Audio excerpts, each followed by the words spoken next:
Makasih ya Bang, udah mau dengerin cerita dari orang yang kayaknya sebentar lagi mau mati.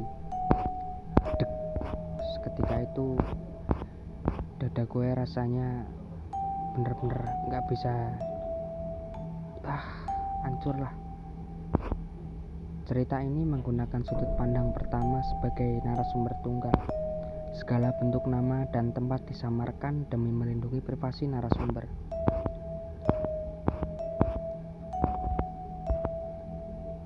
Secara garis besar cerita ini ditulis langsung oleh narasumber. Saya hanya sedikit merapikan agar lebih nyaman dibaca. Langsung saja, mari kita mulai. Halo, namaku Nadia, seorang anak bungsu dari 2 bersaudara. Aku memiliki kakak laki-laki yang jarak usianya lebih tua 4 tahun dariku.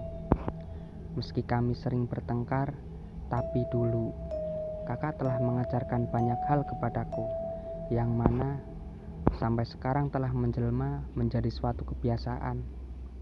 Misalnya, tutup mata dan telinga ketika dia datang. Dia yang kumaksud ialah makhluk bengis yang selalu meneror kami sejak kecil. Tubuhnya manusia, namun kepalanya berwujud kambing dengan tanduk-tanduk meruncing. Mata merah menyala dan telapak tangan besar lengkap dengan kuku-kuku hitam panjang yang mana nampak lebih tajam dari pisau. Makhluk itu yang telah merenggut keutuhan keluargaku, dan dia selalu datang pada setiap malam Selasa dan beberapa malam-malam tertentu. Kalau kalian bertanya, apakah makhluk itu sampai sekarang masih suka datang? Iya, dia tak pernah absen menyiksaku, dan bahkan ketika menulis ini, aku merasa seperti diawasi oleh banyak mata tak terlihat dari berbagai arah. Sebenarnya aku bingung dari mana harus mulai cerita.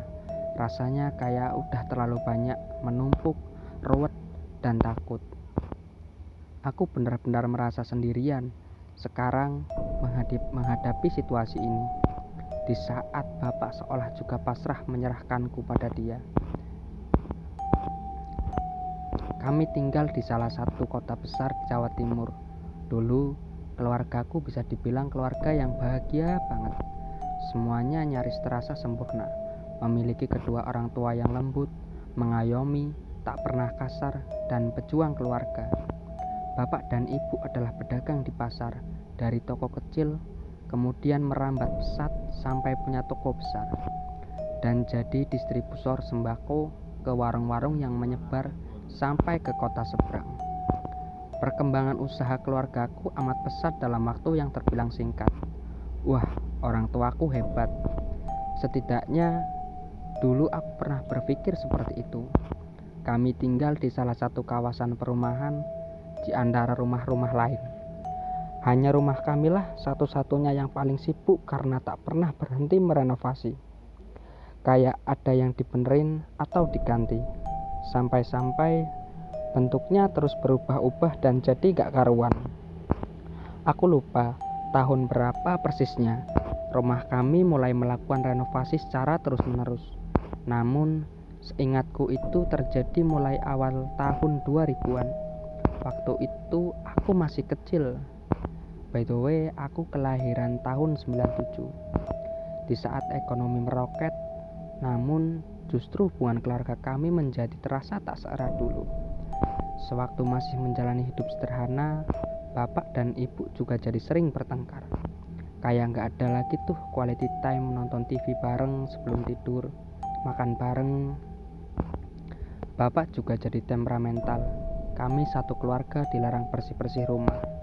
Kalau saja ada salah satu dari kami yang ketahuan mengepel lantai, bapak pasti langsung marah-marah dan mengucap, "Kamu mau mati."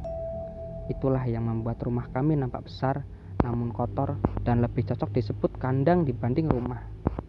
Kandang, aku pun malu kalau setiap ada teman yang main ke rumah. Jadi serba salah. Awalnya semua baik-baik saja sampai suatu ketika ibu menjadi aneh. Ibu jadi sering melamun, pandangannya sering kosong, dan ibu mulai sakit-sakitan. Setiap malam di atas jam 12, ibu selalu melindur sambil berjalan ke arah halaman belakang. cuma diam saja, lihat natap ke arah pohon jambu yang ada di belakang rumah. Kadang juga melintur jalan keluar rumah, tapi cuma jongkok di teras, melamun dengan tatapan kosong.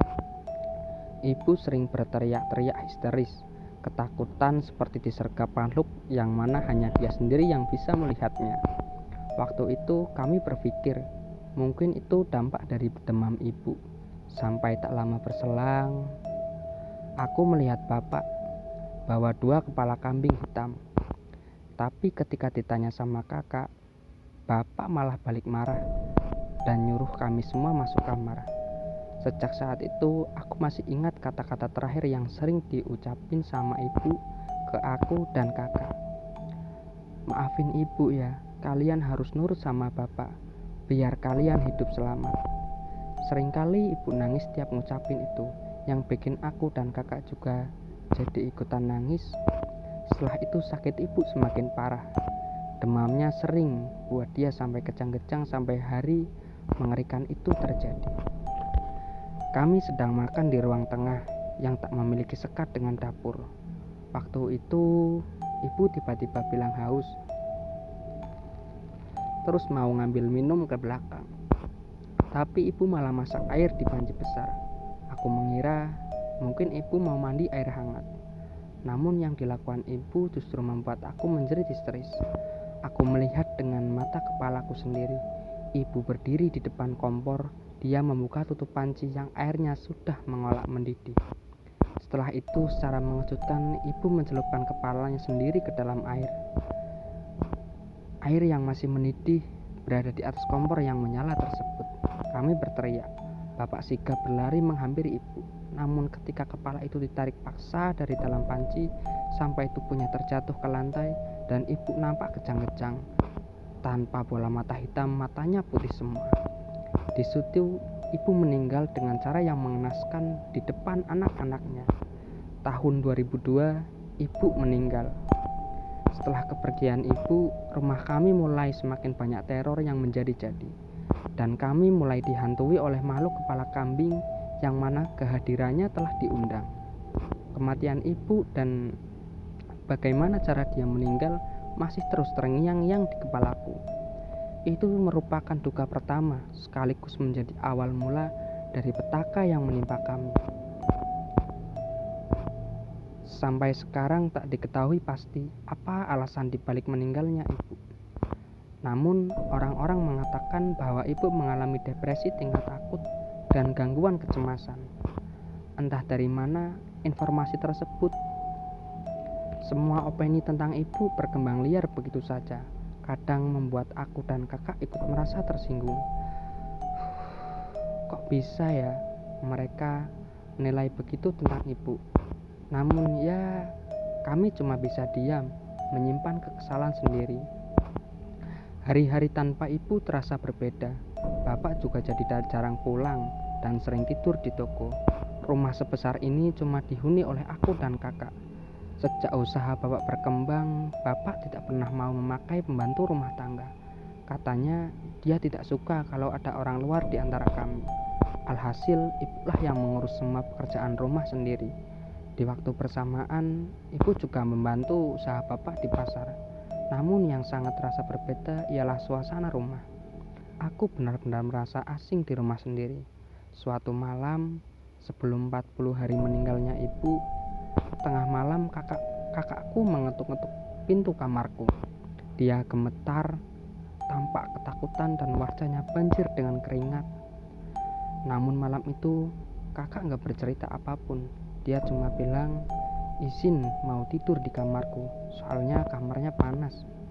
Namun beberapa tahun setelah itu kakak baru bercerita bahwa yang sebenarnya terjadi sebenarnya malam itu ialah dia mimpi melihat ibu di kerengkeng rantai besi. Ibu menangis kesakitan dan berteriak menyuruh kakak lari. Tapi kemudian ada makhluk hitam besar berbulu yang menyergap kakak dan akhirnya kakak tersentak bangun. Tapi ketika sudah bangun, kakak masih mendengar suara ibu menangis dari arah halaman belakang yang mana memang jendela kamar kakak menghadap langsung ke halaman belakang. Suara ibu menangis, merintih, terdengar begitu jelas dan tak berhenti. Merasa merinding, kakak akhirnya keluar kamar dan membangunkan aku. Memang, sejak kami sering ditinggal di rumah berdua, kami sering mendengar suara-suara aneh seperti derah langkah keras dari lantai atas, tepatnya dari kamar ruang kerja Bapak yang kami semua dilarang untuk membuka apalagi masuk ke dalam ruang tersebut. Suara benda-benda terjatuh sendiri, suara orang menangis. Kakak juga pernah melihat sosok seperti kuntilanak yang merayap di jendela kamarnya. Kuntilanak itu katanya tersenyum lebar dengan mata melotot menatap ke arahnya. Hampir setiap malam kami sering mendengar suara kambing dari arah halaman belakang. Padahal kami tinggal di perumahan yang bisa dibilang elit. Tak ada satupun tetangga yang memelihara kambing.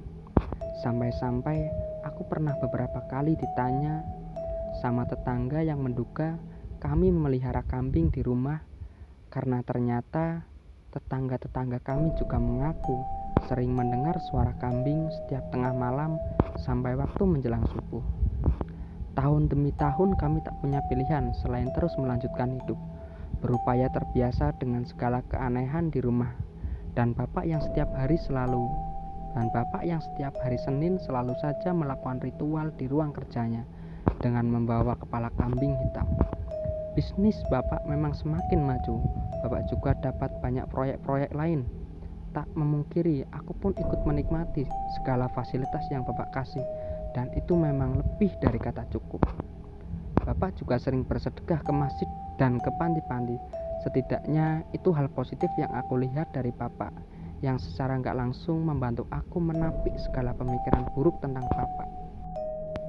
Tengkaran hebat terjadi antara kakak dan Bapak. Waktu itu kakak mengamuk tak terkendali, sampai bawa-bawa pisau mengancam mau membunuh Bapak. Aku yang melihatnya tentu cuma bisa menangis, sembari berusaha sekuat tenaga menahan kakak agar tidak kelepasan. "Kamu bunuh ibuku, sekarang gantian." Aku terkejut dengan kata-kata kasar yang berulang kali diteriaki oleh kakak ke Bapak. Kakak tersulut emosi seperti orang kesetanan, sedangkan Bapak hanya berdiri, terdiam, tanpa melakukan perlawanan apapun, seolah mengakui perbuatannya. Bapak tiba-tiba menangis.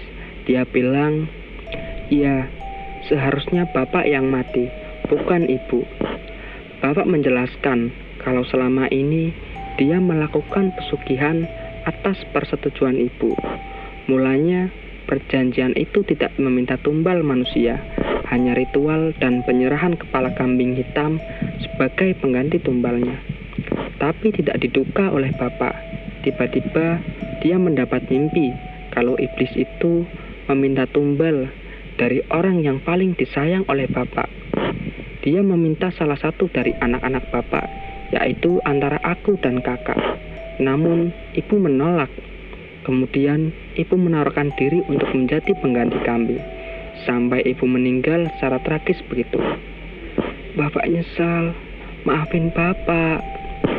Aku nggak tahu gimana menyikapi kenyataan yang mengejutkan itu.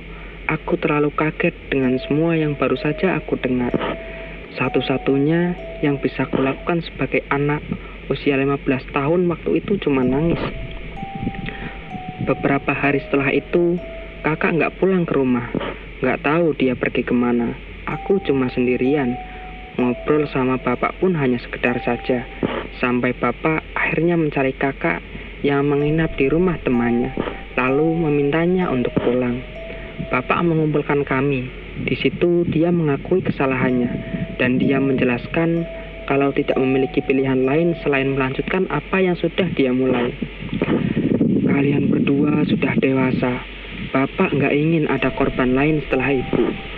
Pada inti dari pembicaraan itu, Bapak secara nggak langsung meminta kami untuk menerima kenyataan menyedihkan sekaligus mengerikan itu.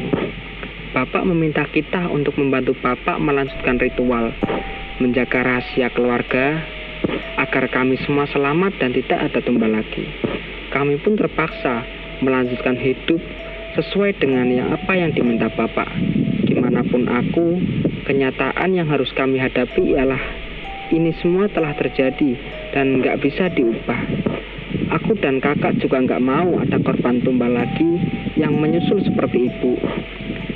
Mulai hari itu, kami bukan hanya sekedar tahu, melainkan juga ikut membantu Bapak setiap kali Bapak melakukan ritual renovasi rumah, termasuk menjaga rumah tetap kotor. Di situ kami tahu kalau Bapak selalu mengubur kepala kambing bekas penumbalannya di halaman belakang rumah. Ingatanku langsung tertuju pada suara-suara kambing yang kami dan para tetangga dengar setiap malam sampai menjelang subuh. Semakin hari semakin banyak serangga, bahkan kalajengking yang nggak tahu dari mana sumbernya, tapi seperti keluar dari sela-sela lantai. Habis itu, Bapak langsung mengganti semua keramik dalam rumah. Sumpah, benar-benar rumah nggak nyaman banget. Rumah yang seharusnya dari tempat tenang, malah setiap hari rasanya selalu was-was. Sama hal buruk apalagi ya Tuhan yang akan menimpa kami. Dan benar saja, meski kami telah berusaha untuk memenuhi kemauan Bapak dalam membantu setiap ritual, tapi yang dikhawatirkan tetap saja terjadi. Beberapa bulan setelah itu, masih di tahun yang sama, 2012, kakak meninggal secara mendadak dengan sekujur tubuh membiru